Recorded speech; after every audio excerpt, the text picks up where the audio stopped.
fantástico lá na casa do pastor. E eu pude celebrar essa refeição com eles. Né? E à tarde nós estivemos aqui falando para a igreja sobre capítulo 13 de Paulo, né, de 1 Coríntios Paulo, onde ele fala da importância de que a igreja do Senhor precisa atentar para dar valor àquilo que de fato estará na eternidade.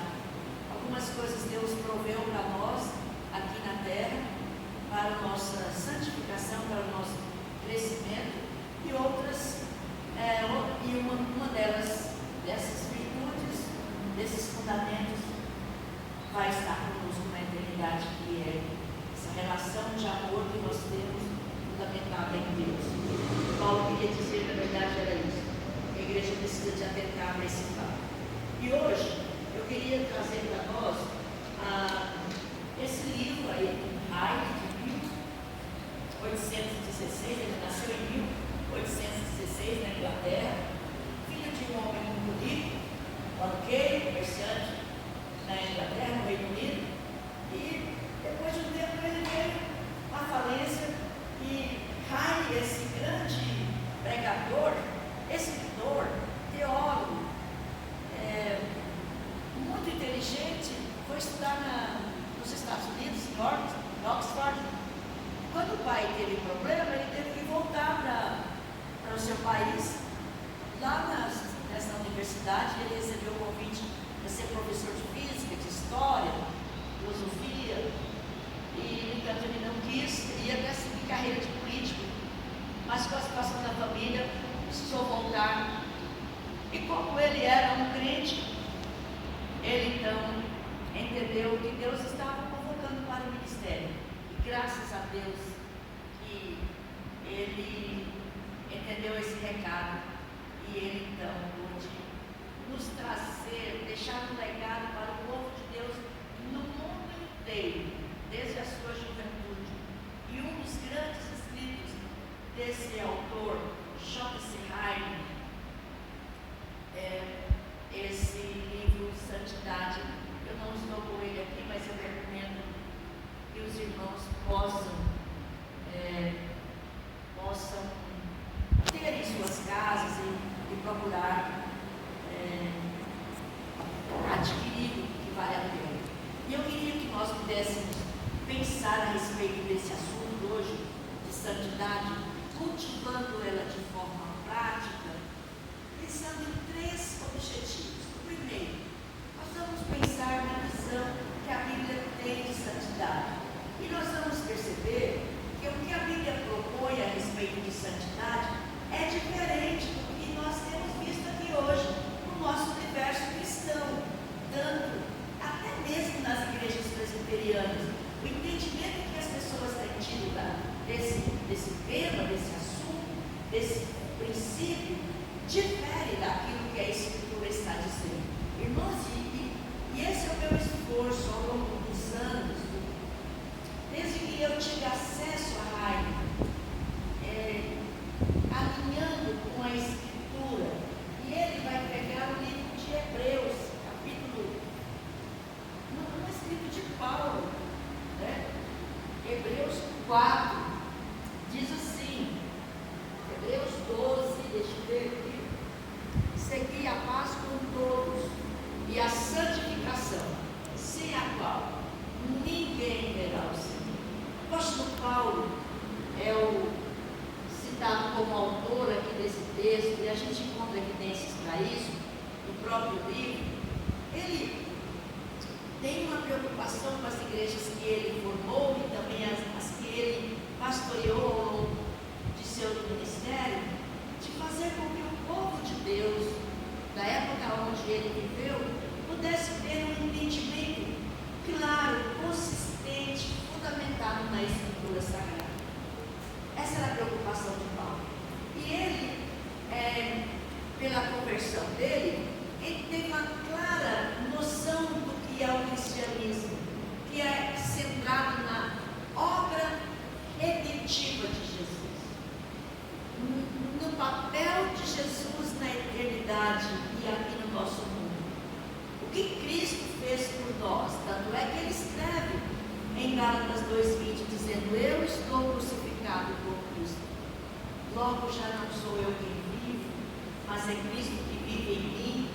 E esse viver que eu tenho na carne, eu vivo pela fé naquele que me amou e a si mesmo se entregou por mim. Por isso que Paulo escreve isso. E o objetivo que eu gostaria de ter com os irmãos nessa manhã é dizer: olha, santidade, segundo a Bíblia, tem um alvo bem específico e que nós precisamos praticá-la de manhã, de tarde, de noite, inclusive no dia de hoje, 6 de outubro, que nosso país está separado no dia de hoje para eleições de prefeitos em toda a nossa federação brasileira. E devemos cultivar a santidade prática no nosso cotidiano. Esse é o alvo, os objetivos.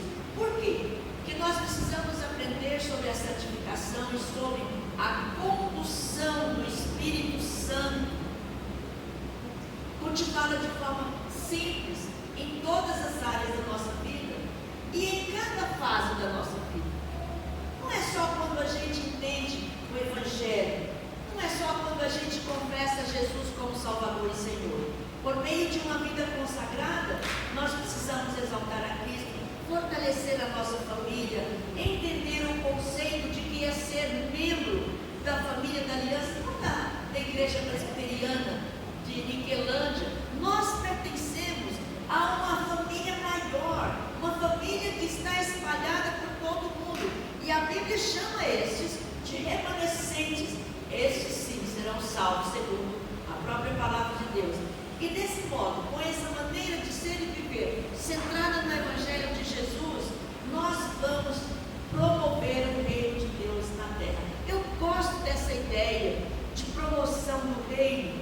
Eu gosto dessa ideia de que eu pertenço ao reino. Eu sou uma passageira, eu sou uma habitante temporária desse mundo. Eu pertenço a um lugar diferente. E nós todos aqui que cremos em Jesus pertencemos a um lugar diferente. E é sobre isso que nós precisamos entender que o apóstolo Paulo, nessa carta de Hebreus, que fala da superioridade do sacrifício de Jesus, da excelência, colocando como nosso sumo sacerdote, é nós entendermos que essa é a grande verdade do Evangelho.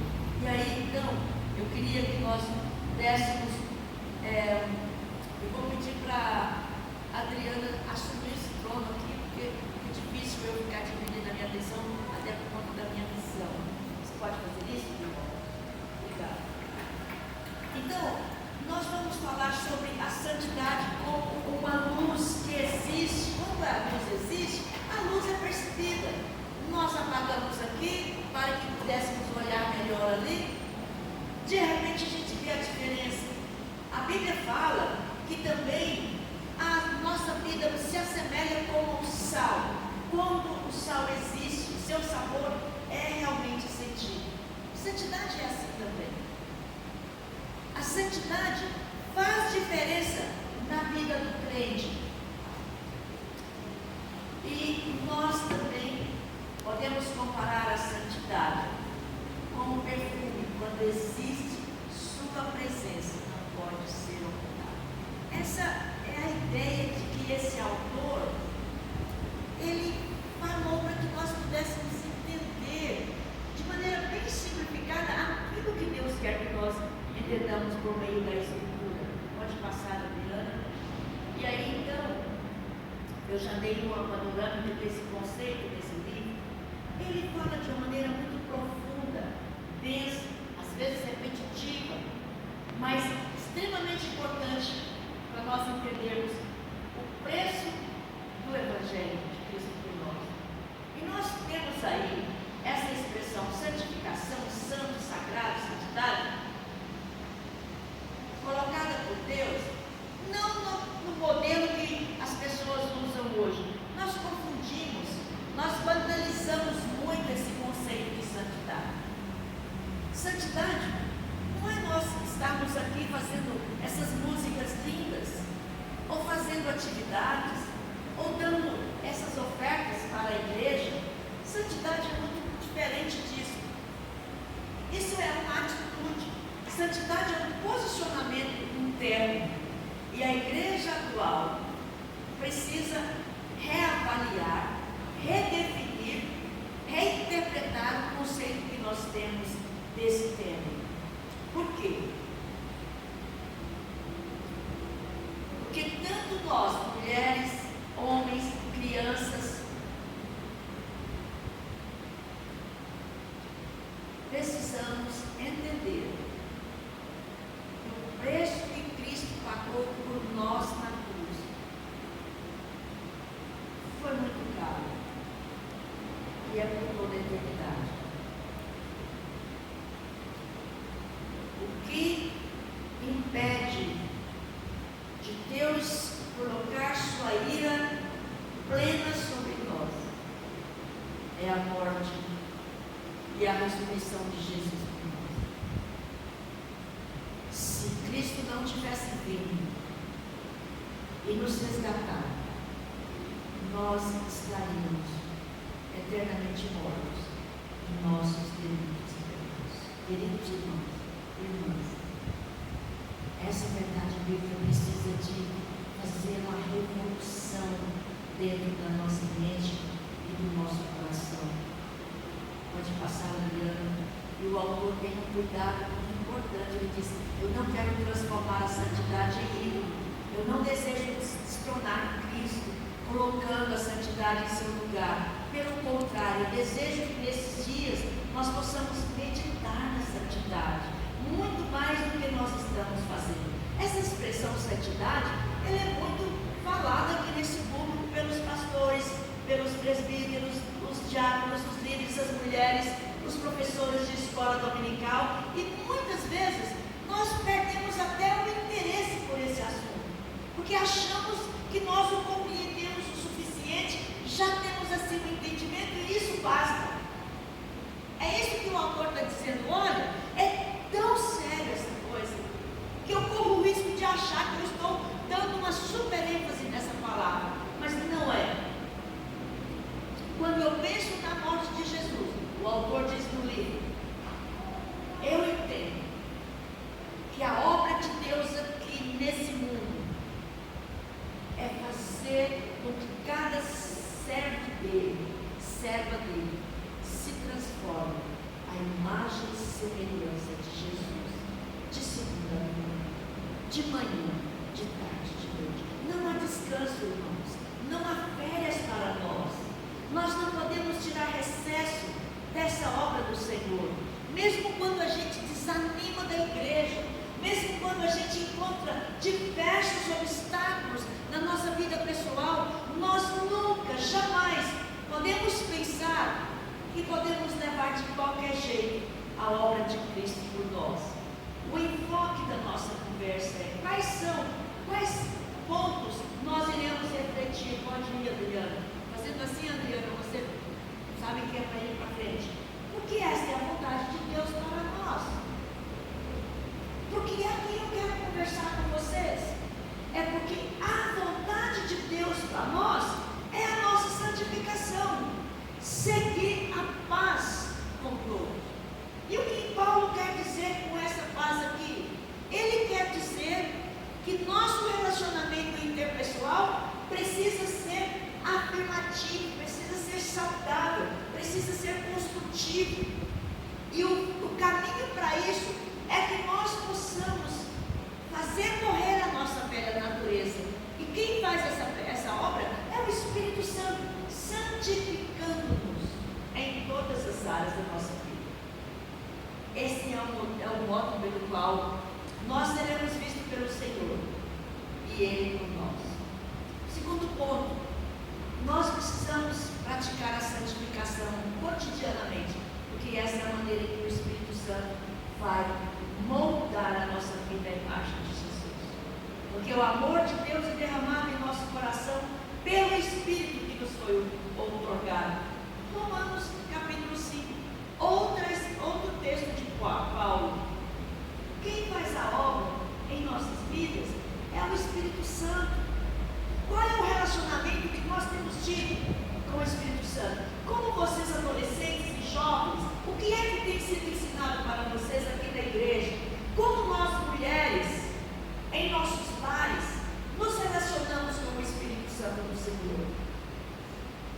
Qual é a influência do Espírito Santo no cotidiano da igreja? Qual é a influência do Espírito Santo aqui nesse gasofilácio?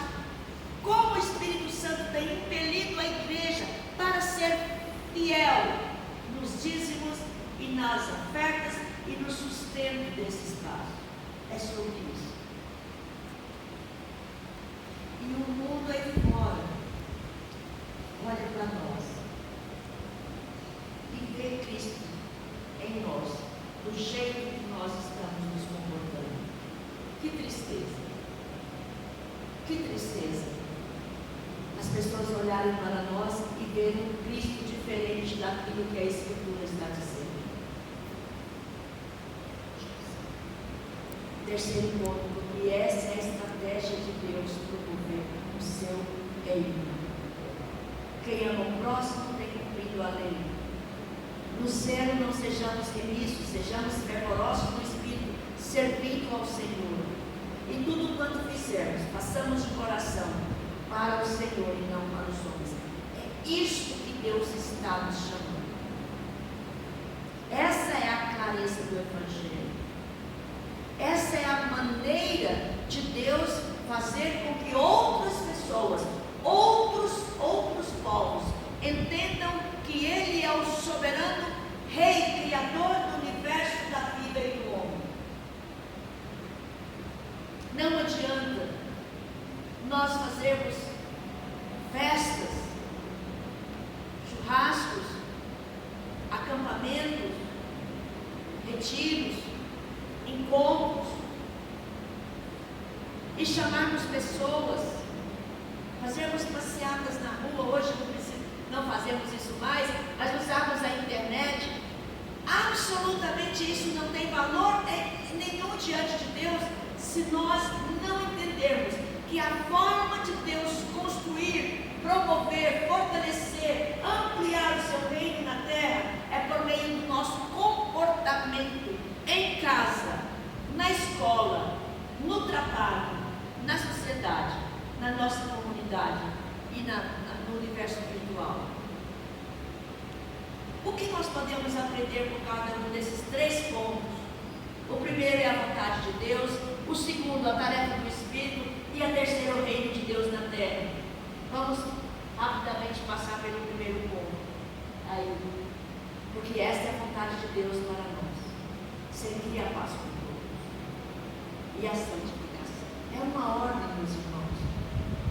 O apóstolo Paulo está nos chamando para dizer: olha, sejam unidos, deem as mãos uns aos outros e procurem olhar em suas vidas, cavuquem em suas vidas, identifiquem aquilo que não corresponde com a palavra de Deus e mudem já, porque essa é a maneira de vocês serem aprovados diante de Deus e dos homens.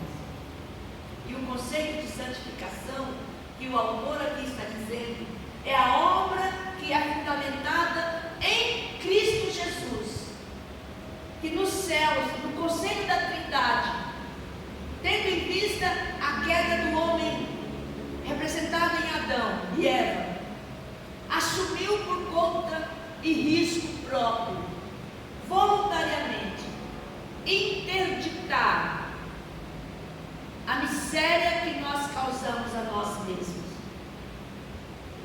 E o livro de Tito, no seu primeiro capítulo, acho que em versículo 7, se eu não estou enganada, diz: e na plenitude dos tempos, Ele chegou a nós. Pai de amor, trabalhou todo o Antigo Testamento, construindo o seu povo, mostrando para o seu povo que o Messias haveria de vir. E no tempo próprio que nós encontramos nos Evangelhos, Cristo, por meio dos seus pais Maria e José, vindo ao mundo, assumindo a natureza humana.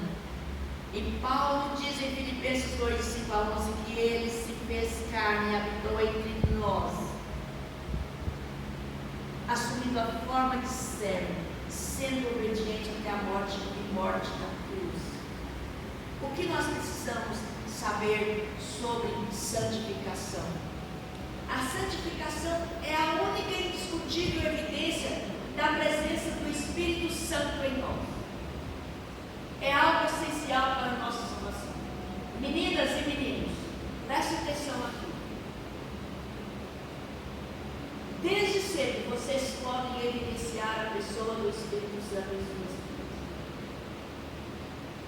E a única forma de nós identificarmos na igreja um servo e uma serva de Deus que tem uma aliança com Jesus é por meio da presença do Espírito Santo em sua vida.